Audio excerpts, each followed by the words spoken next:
राम का नाम, परमपिता परमात्मा का याद करने का तरीका, जिसे गुरु मंत्र या मेथड ऑफ मेडिटेशन कहें या कलमा, शब्द कहें या नाम, मतलब एक ही है।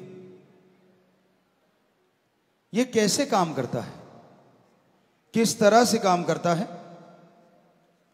मालिक का नाम आदमी के अंदर की उन शक्तियों को जगा देता है जो दबी बैठी हैं, जो दब चुकी हैं, जिन्हें आत्मिक शक्ति कहें तो गलत नहीं होगा, या सोल पावर कहें तो भी गलत नहीं होगा। वैसे तो विल पावर, आत्म बल भी वही चीज है, पर कई बार कोई समझने में फर्क कर देता है। एक बच्चे ने हमें बताया तो बड़ा अच्छा लगा, क्योंकि शॉर्ट में अगर आत्म बल कहें तो आत्मा की ही शक्ति है, तभी बल आता है। लेकिन आजकल लोग वैसे आत्म बल को या विल पावर को कुछ और मान लेते हैं। तो आत्मिक शक्तियां जागृत करना ही बेहद जरूरी है, और जब तक वो जागृत नहीं होती, आदमी शांति का अनुभव, खुशी का एहसास नहीं कर पाता। तो आत्मिक शक्तियों को जगाने के लिए एक खुराक चाहिए। जिस तरह बच्चे खेलते हैं, काम धंधा करते हैं, तो उसके लिए बॉडी पावर चाहिए, दिमाग तेज होना चाहिए, तभी यह संभव है। तो उसके लिए आप अलग अलग खुराक लेते हैं, अलग अलग भोजन लेते हैं। आपके कोई ना कोई उस्ताद, कोई ना कोई टीचर, कोई ना कोई कोच आपको शिक्षा देते हैं कि कैसे आप अपने विल पावर को जगा सकते हैं, या अपने आत्म बल को बढ़ा सकते हैं, या अपनी बॉडी पावर को कैसे बढ़ा सकते हैं, कैसे दिमाग को तेज कर सकते हैं।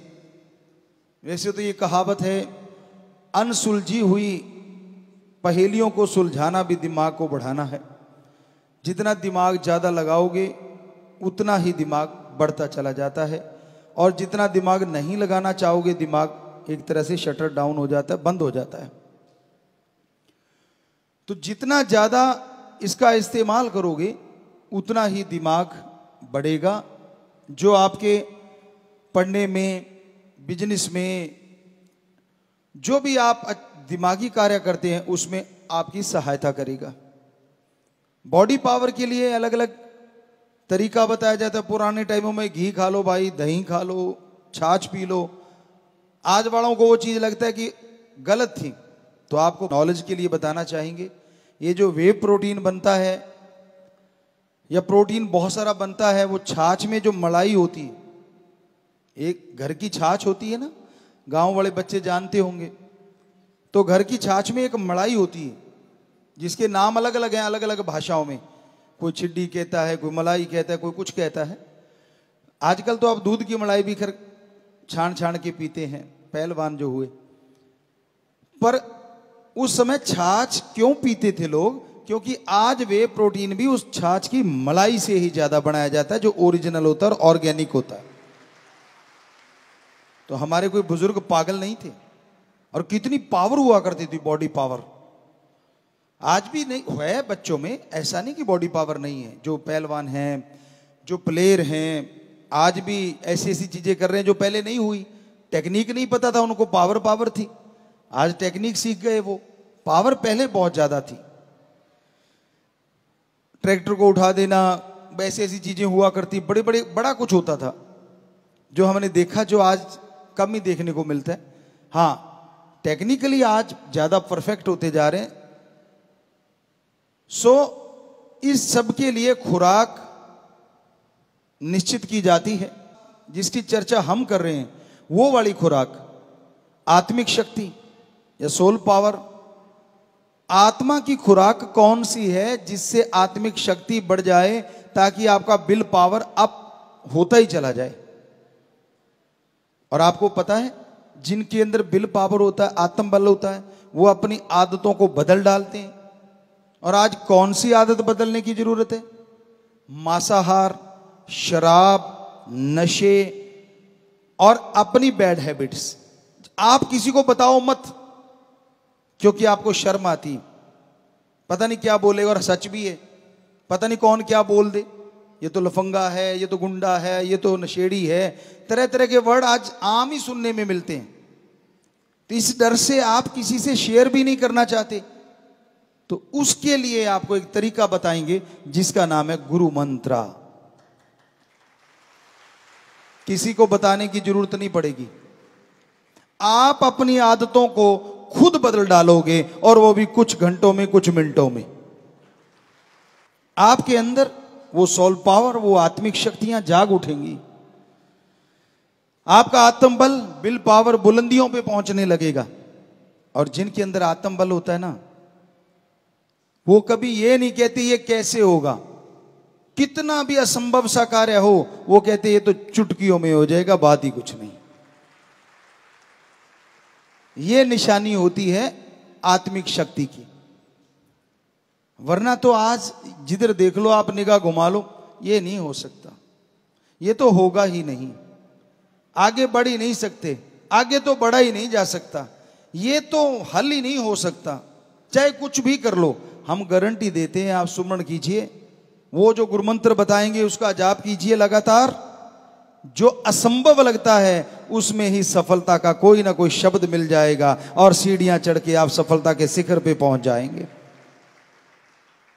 तो इसलिए ये अपनी डिक्शनरी से निकालने के लिए कि असंभव कुछ नहीं होता, जरूरी है अंदर आत्मिक शक्तियों का होना, सोल पावर को जगाना। और उस सोल पावर को जगाने के लिए, आत्मिक शक्तियां बढ़ाने के लिए कोई लंबी चौड़ी कथा कहानी नहीं है, बस 3 शब्द हैं या 1 शब्द। कईयों के अंदर भ्रम है, 5 के बिना पार नहीं होते। कईयों का है कि अब तो ज्यादा ही शॉर्ट हो गया, 3 के बिना पार नहीं होते। आपका भ्रम है, शायद बेपरवाह जी के वचन आपने नहीं सुने होंगे। परम पिता जी ने भी एक बार वचन किए थे, किसी के कहने पे उनको बोला गया कि पहले तो साईं जी 5 देते थे, अब आप 3 गुरुमंत्र के शब्द कर दिए, ये तो कम है। तो तब बेपरवाह जी ने फरमाया था, 3 तो क्या, सतगुरु चाहे, फकीर चाहे तो 1 शब्द से वार कर सकता है। तो समय समय की बात है, समय समय के अनुसार चीजें बदलती रहती हैं। जैसे जैसे समय बदलता है, वैसे वैसे संत, पीर, फकीर परमपिता परमात्मा से प्रार्थना करके उन शब्दों को उस तरीके से बताने लग जाते हैं कि मीनिंग्स वही रहता है, लेकिन शब्द बोलने में आसान हो जाते हैं। आज के बच्चों में रहता है कि हम शॉर्टकट अपना लें, शॉर्टकट, थोड़े से चीज। तो 1 शब्द से शॉर्टकट तो कोई हो नहीं सकता, इससे शॉर्टकट नहीं हो सकता। तो इसलिए बड़ा ही आसान सा तरीका होगा। आप जब सुनेंगे, अच्छा नाम इतना बड़ा, गुरुमंत्र और शब्द 1, लेकिन जब आप जाप करेंगे वो 1 ही 1 से मिला सकता है, इतनी पावर है उसमें। ऐसे तो आप अगर सोच के देखो, एक अपनी दुनिया है, अपनी धरती पे दुनिया है। अब तो साइंटिस्ट भी मानने लगे हैं, बाहरली दुनिया के लोग आ रहे हैं, इस धरती पे हो सकता है कुछ रह रहे हो बाहरली दुनिया के लोग। बड़ी जोर शोर से कुछ लोग इसको खोजने में भी लगे हुए हैं कि आखिर बाहर दुनिया कहां है, जिंदगी कहां है। चंद्रमा पे पहुंच रहे हैं, मंगल ग्रह तक जा रहे हैं। पर हमारे धर्मों में, खास करके पवित्र वेदों में, हजारों साल पहले लिखा है, सैकड़ों जगह जिंदगियां हैं, सैकड़ों त्रिलोकियां हैं। त्रिलोकी आसमान, धरती, पताल को नहीं कहा जाता। त्रिलोकी का मतलब होता है 3 तरह के जीव, 3 प्रकार की शरीर। एक वो शरीर जो दिखते हैं, जिसे धर्मों में लिखा स्थूल काय, जैसे हमारा शरीर है, पशु पक्षी परिंदे हैं, पेड़ पौधे हैं, ये कहलाते हैं स्थूल काय। पृथ्वी, पानी, अग्नि, वायु, आकाश 5 तत्व से निर्मित हैं। इनमें कोई 3 ज्यादा है, किसी में 2 ज्यादा है, किसी में 1 ज्यादा है। इंसान में 5 बहुत हैं, लेकिन जो आकाश तत्व औरों में नहीं है, इसलिए इंसान में वो तत्व औरों के मुकाबले बहुत ज्यादा है। वैसे तो आदमी में भी पानी ज्यादा है। तो इस तरह वो एक बैलेंस बन जाता है जब आकाश तत्व ज्यादा आ जाता है। तो ये स्थूल काय है, एक है सूक्ष्म काय। चाहे आप कितने भी पढ़े लिखे हो, साइंटिस्ट को हम चैलेंज करते हैं, आप सुन लो एक बार, फिर बताना गलत क्या है। क्योंकि धर्मों को हमने विज्ञान के दृष्टिकोण से पढ़ा, सदगुरु जी की कृपा से, उनके हुक्म से। खुद नॉन मेडिकल के स्टूडेंट रहे तो इसलिए बड़ा आसान हो गया। गुरु जी कहने लगे धर्मों को विज्ञान के दृष्टिकोण से पढ़ो, और जब हमने पढ़ा तो गजब हो गया कि धर्म तो महासागर है विज्ञान का, विज्ञान तो एक छोटी सी नदी है जो उसमें से निकली है कल परसों। तो क्या है कि सूक्ष्म काय शरीर कौन से हैं जो खुली आंखों से दिखने में नहीं आते। आप उन्हें बैक्टीरिया कह लें, उदाहरण के तौर पे वायरस कह लें, या उससे भी और सूक्ष्म है जो आज तक आप पकड़ नहीं पाए। अच्छा साइंटिस्ट इस बात को मानेगा कि हम परिपूर्ण नहीं हुए हैं, अभी तक अति सूक्ष्म से सूक्ष्म नहीं देख पाए हैं, जिनकी एक चीज बंद हो जाती है कि बस हमने बैक्टीरिया देख लिया, इससे सूक्ष्म क्या हो सकता है, वो चुप हो गए। लेकिन कुछ ऐसे भी होंगे जिज्ञासु कि और देखें क्या और भी कुछ सूक्ष्म है, तो जरूर मिल जाएगा, है सूक्ष्म। तो वो शरीर है सूक्ष्म काय। एक है कारण काय, वो देवताओं के शरीर माने जाते हैं। आप तो देवताओं पे बिलीव नहीं करते, जो करो ना करो, पर हमारे अकॉर्डिंग जो हमने महसूस किया, 33 प्रकार के देवी देवता जो सृष्टियों में संभालते हैं वो पाए जाते हैं। वैसे तो अलग लोक है, वो भी सच है। हम आपको ये देंगे तरीका, जो आप देखना चाहोगे इसका अभ्यास कर लेना, देख पाओगे अपने अंदर से। इससे बड़ी गारंटी क्या दे सकते हैं? हमने देखा है, आप भी देख सकते हो। हम भी इंसान है, आप भी इंसान हो। हमने अभ्यास किया, आपको करना पड़ेगा, इतना सा फर्क है। अभ्यास करे बिना तो डिग्रियां ही नहीं मिलती आपको। आज जो पढ़े लिखे बैठे हो आप यहाँ पे, जितने भी सज्जन बहनें, हमारी बेटियां, हमारे बेटे, जो भी आप बैठे हो, सामने नजर आ रहे हो बहुत। कहने का मतलब आपने कोई डिग्रियां हासिल की हैं, या कोई नौकरी कर रही हैं, या कहीं भी आप दफ्तरों में लगे हुए हैं, तो आपने जिंदगी के कुछ साल तो लगाए होंगे पढ़ाई के लिए। हमारी मान के आप 2 महीने घंटा सुबह शाम इस गुरु मंत्र का जाप कर लेना, हम आपको गारंटी देते हैं वो डिग्री मिलेगी जिसकी कल्पना नहीं करी। जिसे भगवान है कि नहीं है, ये तो फजूल की बातें हैं। तो फिर ऐसे इतिहास कैसे कह सकते हो सही है? लिखने वाला इतिहास भी आदमी, और संत हैं वो भी आदमी जिन्होंने धर्मों को लिखा। अरे इतिहास को लिखने वालों के तो बच्चे थे, और जो संतों ने धर्मों को लिखा उन्होंने दुनिया त्याग के धर्मों को लिखा हमारे लिए। जिनके बच्चे होते हैं वो तो बेईमानी कर सकता है, झूठ बोल सकता है। अब जिनके बच्चे है ही नहीं, सारी समाज को बच्चे मान के जो लिखता है वो कभी झूठ नहीं लिखता। जो उसके अनुभव में आता है वो लिखता है। हम नहीं कहते कि इतिहासकारों ने झूठ लिखा होगा, लेकिन अगर दोनों की तुलना की जाए तो चांसेस किसके ज्यादा बेईमानी करने की? उसके जिसकी औलाद परिवार है, या उसके सारी सृष्टि को परिवार मानता है, उसका पर्सनल किसी से कोई इंटरेस्ट नहीं है। तो हमें लगता है चांसेस बेईमानी के उसके ज्यादा हो जाते हैं जिसकी एक अपनी फैमिली है।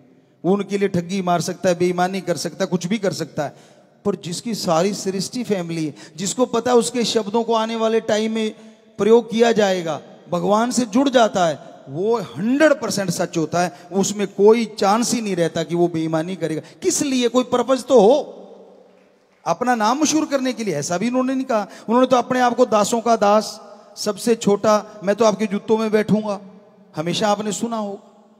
तो ऐसी बातें आती हैं संतों महापुरुषों की, जबकि वो इतने बड़े महापुरुष थे, इतने बड़े संत थे।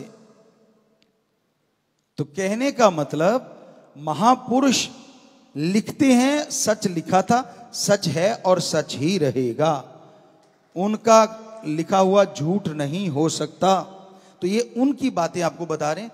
कारण का इस शरीर में क्या होता है, वो जब चाहते उनके पास एक पावर होती, जो आजकल आप मैजिक देखते होंगे या किसी फिल्मों में देखते होंगे। हम क्योंकि फिल्में देखते नहीं, हमें पता नहीं, पर बच्चों से सुनते रहते हैं कि भाई आपने ऐसे मैजिक, भाई छोटा हो जाता है फिर बड़ा हो जाता है, कभी लुप्त प्राय हो जाता है, दिखता ही नहीं।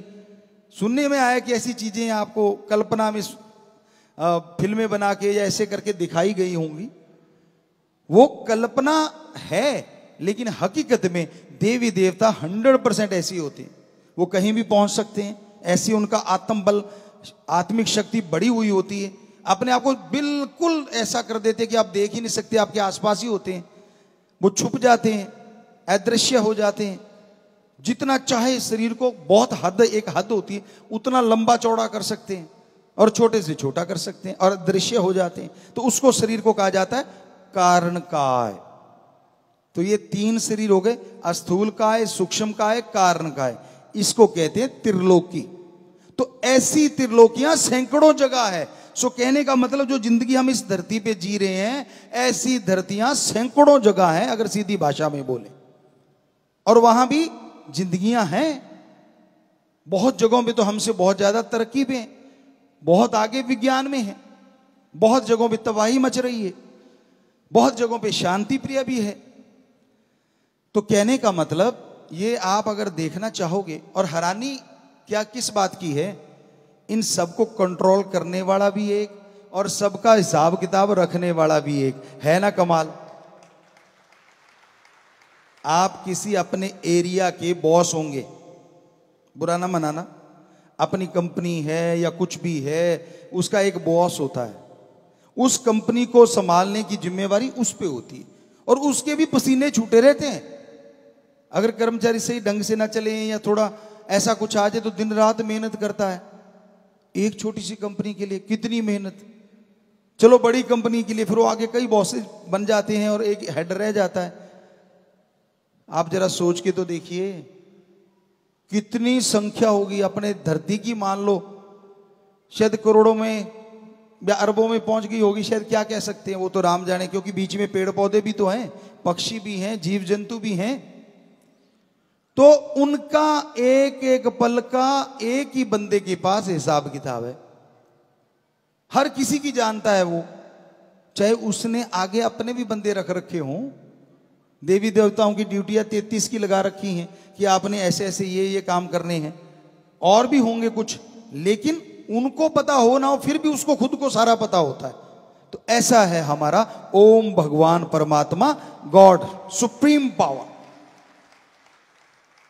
अब पशु तो भी सुन रहे होंगे बेचारे, वो तो नहीं समझ सकते, लेकिन आपका तो दिल कर सकता है ना कि यार देखिए तो सही वो है कैसा। कर रहा होगा ना, जरूर करता है। हमारा तो करा और तभी वहां तक पहुंच पाए। तो बिल्कुल करता है, और वो उसको पाने के लिए ही आपको वो तरीका बताएंगे जिसे कहते हैं गुरु मंत्र या मेथड ऑफ मेडिटेशन। आपने बस अभ्यास करना है। परहेज तो मानने पड़ते हैं। डॉक्टर साहबान यहां बैठे होंगे, बड़े डॉक्टर भी होंगे, कोई बीमारी लग जाए किसी को तो परहेज बताते हैं ना कि बेटा ये नहीं खाना, गला खराब है तो गर्म ठंडा इकट्ठा ना लेना, नजला है तो ठंडी चीजें मत खाया कर, बुखार में ये तो इत्यादि इत्यादि सारी बातें क्या कहें डॉक्टर साहबान, और जो बीमार रहा है उसको पता है, परहेज बताए जाते हैं। वैसे ही संत पीर फकीर जो गुरु होता है वो परहेज बताता है कि बेटा ये बस थोड़ी सी चीजें अवॉइड कर देना, फिर मेथड ऑफ मेडिटेशन गुरु मंत्र का जाप करना, जो तू चाहेगा तेरी गंदी आदतें बदल जाएगी और अच्छाई में तू तरक्कियां करता चला जाएगा। इसलिए हमारे धर्मों में गुरु मंत्र की महत्ता बहुत ज्यादा है। और गुरु मंत्र है क्या? क्या गुरु का मंत्र? जी नहीं। पहले आपको गुरु मंत्र की व्याख्या। गु का मतलब होता है अंधकार और रू का मतलब होता है प्रकाश। दोनों के जुड़ने से बनता है जो अज्ञानता रूपी अंधकार में ज्ञान का दीपक जला दे, वो सच्चा गुरु होता है। बदले में कुछ ना ले, पैसा चढ़ावा, अपनी मान बढ़ाई, मेरी जय जयकार करो, नहीं। हां, क्योंकि आप सब में मुझे मेरा राम भगवान दिख रहा है, हो सकता है किसी को इधर भी दिख रहा हो, शरीर तो ये भी इंसान का है, पर इसका मतलब ये नहीं है कि हम भगवान बन गए।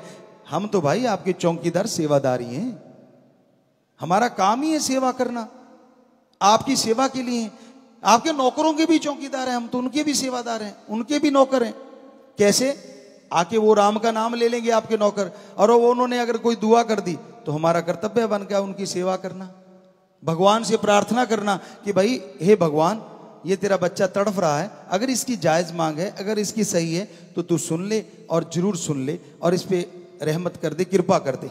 तो वो सुन लेता और कृपा कर दे देता है, तो हमारी नौकरी पक्की हो गई कि हाँ, राम जी ने हमारी सुन ली और आपके नौकर के भी हम नौकर हो गए, क्योंकि उनकी बात के आगे हमने पालना की।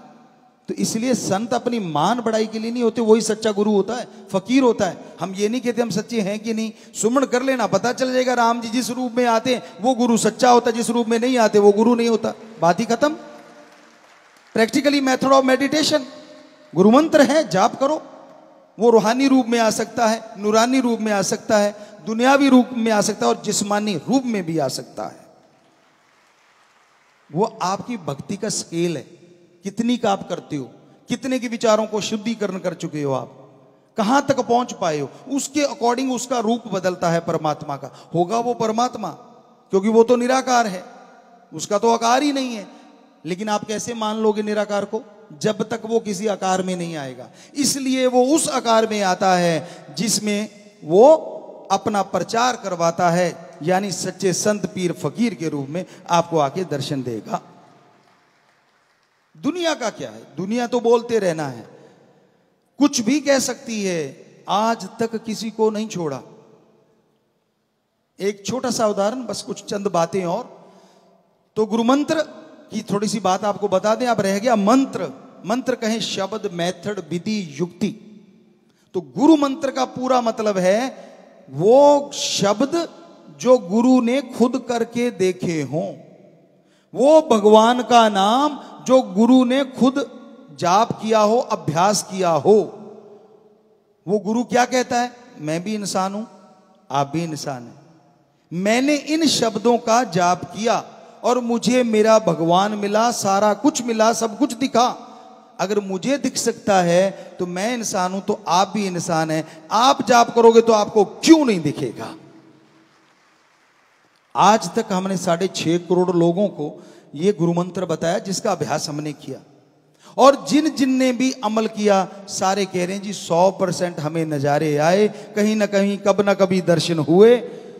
तो बच्चों, कोई नया आके बैठता है, कोई नया सुनता है, जरा सोचिए, अगर ये 6.5 करोड़ में से लगभग जिन्होंने अभ्यास किया 95 से 100% तक लोगों को वो नजारा आया, तो आपको क्यों नहीं आएगा। भगवान ने क्या आपका कोई दुश्मनी है। बात ये, इन लोगों ने जाप किया, आपने करना है, करोगे तो झोलियां भर जाएंगी, करोगे तो नजारे आ जाएंगे। अभ्यास बिना कुछ नहीं। संत सिखाते हैं, एक टीचर, उदाहरण, एक टीचर, एक मास्टर, एक लेक्चरर क्लास में आता है, क्या करता है, आपको पढ़ाता है ना, आपके उलझे हुए सवालों को सुलझाता है ना, लेक्चर देता है ना, और आप पूरी क्लास सुन रही होती, क्योंकि हम भी तो पढ़े हैं उसी क्लासों में, सुन रहे होते हैं। बहुत बच्चे मेरिट में आ जाते हैं, कई फर्स्ट डिवीजन ले जाते हैं, और जो पीछे से जो वो कागज की बत्तियां बना बना मारते रहते हैं वो फेल हो जाते हैं। अब बताइए, इसमें मास्टर की कमी है या नाम मानने वाले की कमी। मास्टर ने तो सबको पढ़ाया, तो फिर मेरिट कैसे आ गई अगर मास्टर में कमी है। तो गुरु बेचारा क्या कर सकता है अगर मानने वाला ही ना माने। तो इसलिए संतों का काम बताना होता है, और कोई जादू नहीं करना होता। ऐसे वो तो जादूगर करते होते, पुराने टाइमों में गिली गिली अप्पा या ऐसा कुछ बोला करते थे, क्योंकि जादूगरों के खेल भी हमने देखे, समाज में रहे हैं तो देखा है, या शुर शर ऐसा कुछ करते होते हैं वो। तो वो हाथ की सफाई के लिए कि आप उधर देखिए, उधर से क्या आ रहा है, इतने में काम कर दिया, आप उधर देखते रह गए, उसने वो निकाल दिया जो जादू था। तो ये तो हमने तो देखे थे, पकड़ भी लेते थे, पर बोलते नहीं थे कि बेचारे का रोजगार है, आपा क्या लेना, बढ़िया है, सबका एंटरटेनमेंट हो रहा है। तो होती तो हाथ की सफाई, लेकिन इधर वो जादू नहीं है, ना कोई जादू टोना, ना कोई ऐसी बात। तरीका हम बताएंगे, जाप आपने करना है, गारंटी हमारी है, करोगे तो 100% रिजल्ट आएगा। आपने देखा सबके आया, तो आपके क्यों नहीं आएगा, इतना सी बात है। तो अब वो जो आपको कहा कि बताते हैं, तो परम पिता जी सच्चे दाता रहबर शास्त्रनाम जी शाह मस्तान जी दाता ने फरमाया, भजन में भी लिखवाया, एक सच्ची घटना होगी, किसी टाइम की, बहुत पहले की कह सकते हैं। तो दोनों बाप बेटा जा रहे थे, और एक उनके पास सवारी के लिए खच्चर होती थी, घोड़े होते थे, गधा होता था। अपने अपनी हैसियत के अनुसार बेचारे ले, ऊंट होता था, कोई हाथी वाले भी होते थे, तो वो उनके पास गधा था, तो उन्होंने गधे से बड़ा प्यार था, तो दोनों ठीक थे, तंदुरुस्त थे और चल पड़े। ये चलो आपा बाजार से कोई बिजनेस व्यापार कुछ सामान लेके आना है तो इस पे ला देंगे, तो बेचारे को उतनी देर आपा क्यों तकलीफ देनी है। पैदल लोग चल के पसंद करते थे, तभी तंदुरुस्त रहते थे। आजकल तो रसोई में भी टॉयलेट, मतलब बुरा ना मानना, साथ में अटैच होगी कि बनाते बनाते आ जाए तो करके फिर आ जाए, दूर जाना ही ना पड़े। आने का भी टाइम नहीं है, पता नहीं कब आ जाए, क्योंकि खाने का टाइम नहीं कब खा लें, तो आने का भी टाइम नहीं कब आ जाए, ये भी तो चक्कर है ना। पहले सारा कुछ टाइम के अनुसार होता था। तो वो पैदल चलना भी आज आप किसी डॉक्टर से पूछ लो, जबरदस्त एक्सरसाइज है। कई आज स्पेशली चलते हैं, सुबह सुबह चलते हैं और बहुत ही बढ़िया है। उसे कहते हैं मैं वॉकिंग पे जा रहा हूं, मतलब लोगों को थोड़ा कंपटीशन सा भी कर लेते, मैंने इतने कदम चले, तूने कितने चले, बढ़िया है ये कदम कंपटीशन, बढ़िया कर रहे हो तो अच्छा है, कोई बात नहीं। तो वो पैदल चल दिए कि चलो आते टाइम तो बेचारे पे बोझ लदने हैं, लाद के लाएंगे, चल के चलते हैं। अब वो पैदल जा रहे हैं, रास्ते में एक गांव आया, लोग हंसने लगे, कहते इन जैसा कोई मूर्ख होगा। कहते क्यों? अरे कहते यार दोनों पैदल जा रहे हैं और ये सवारी इनके पास में, हैरानी की बात है। बाप थोड़ा मजबूत था, बेटा अभी यंग हो रहा था, तो बाप को लगा कि यार बेटे को बिठा देते। उसने बेटे को बिठा दिया और खुद आगे उसकी वो रस्सा जो होता वो कंधे पे डाला और चल पड़ा। अब आगे कुछ लोग आए तो हंसने लगे, कहते मुस्टंडा है, हट्टा कट्टा हष्ट पुष्ट गधे पे बैठा और अपने बाप को पैदल चला रखा है। वो कहता बापू आजा। बेटा आगे हो लिया, अब कंधे पे वो उसने डाल ली और बाप बैठा, तो अगला गांव आया, वो हंसने लगे, कहते इसको शर्म नहीं आती है अधेड़ को, है अच्छा भला है, तंदुरुस्त है, छोटे से बच्चे को आगे चला रखा है। बाप कहता बेटा अब क्या करें? कहता तू भी आजा। बेटे को कहने लगा तू भी आजा, और तो कोई तरीका नहीं। बेटे ने पूछा क्या करें बापू? कहता तू भी आजा। अब दोनों चढ़ के अगला गांव आया, कहते ओ हो कितना बुरा जमाना आ गया। कहते क्यों? दूसरा पूछता क्यों? कहता वो सामने देखो, बेचारा बोल नहीं सकता, इसलिए एक गधे पे दो बैठे जा रहे हैं। दोनों ने एक दूसरे को देखा, कहते अब क्या करें? गांव कहते अब और कुछ नहीं रहा, इसको उठा के अपने ऊपर बिठा लेते। भोड़े थे, थोड़े सीधे साधे थे, पावरफुल थे, वरना गधे को उठा लोगे ऐसी दुलत्ती झाड़ेगा, पता नहीं 32 भी बाहर आ सकती है। पर वो पावरफुल थे उस टाइम के लोग। उन दोनों ने उसको उठाया और कंधे पे रख लिया, पुल पार करने लगे। या तो उनको किसी गधे को तेल की वो स्मेल आ गई, बेपरवाही फरमाया करते थे कि शायद कोई मिट्टी का या कैरोसिन उस समय होता था, तेल वगैरह, या किसी चीज की स्मेल आ गई। तो वो पुल के ऊपर से जा रहे थे तो गधे को छींक आई, दुलत्ती सी झाड़ी उसने, वो हाथ से छूट कर धड़ाम करके नदी में गया। अब दोनों बैठे वहां रो रहे हैं कि अब ये क्या हो गया। तो हमारा कहने का मतलब, आज तक क्या आपने सुना है किसी ने पूरी दुनिया को खुश कर दिया हो? हमने तो नहीं सुना। बुजुर्गों से बेपरवाही से पूछा, उन्होंने भी बताया कि कभी नहीं सुना। तो इस दुनिया को खुश करने के चक्कर में अपना कबाड़ा मत करवा बैठना। ये तो ना तो किसी पे खुश हुई है। श्री रामचंद्र जी आए, विष्णु जी के अवतार, कृष्ण जी के रूप में आए, विष्णु जी के अवतार, उनको नहीं छोड़ा, 14 साल वनवास जाना पड़ा। तो आम आदमी की तो औकात क्या है? ये दुनिया नहीं किसी को छोड़ती, लेकिन अगर रास्ता सच्चा है, दृढ़ता से चलते जाओ, राम जी आपके साथ हैं, परमपिता परमात्मा आपके साथ। दुनिया से क्या लेना? अब संत का काम समाज को सुधारना है। आपको जन्म देने वाले माँ बाप होंगे, वो आपके माँ हैं, बाप हैं, लेकिन एज ए संत जो भगवान की औलाद है वो हमारी पहले औलाद है। और हमें दर्द है अपने बच्चों का जो नशे में मर रहे हैं। हमें दर्द है उन बच्चों का जिनके बच्चे चले गए, उनके माँ बाप रो रहे हैं, तड़फ रहे हैं। हमें दर्द है अपने उन बच्चों का जो अपनी गंदी आदतों को सुधारना चाह रहे हैं लेकिन सुधार नहीं पा रहे। इसलिए संत इस धरती पे आते हैं और फिर वो राम का तरीका बताते हैं जिससे ये परेशानियों से मुक्ति मिल जाए और जिंदगी सफल हो जाए। और संतों का कोई मकसद नहीं होता इस धरती पे आने का, उनकी भी एक ड्यूटी होती है।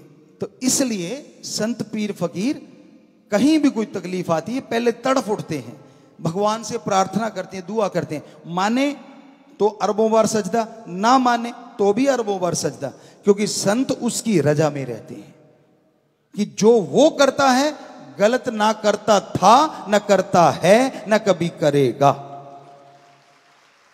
एक राजा और वजीर की बड़ी दोस्ती थी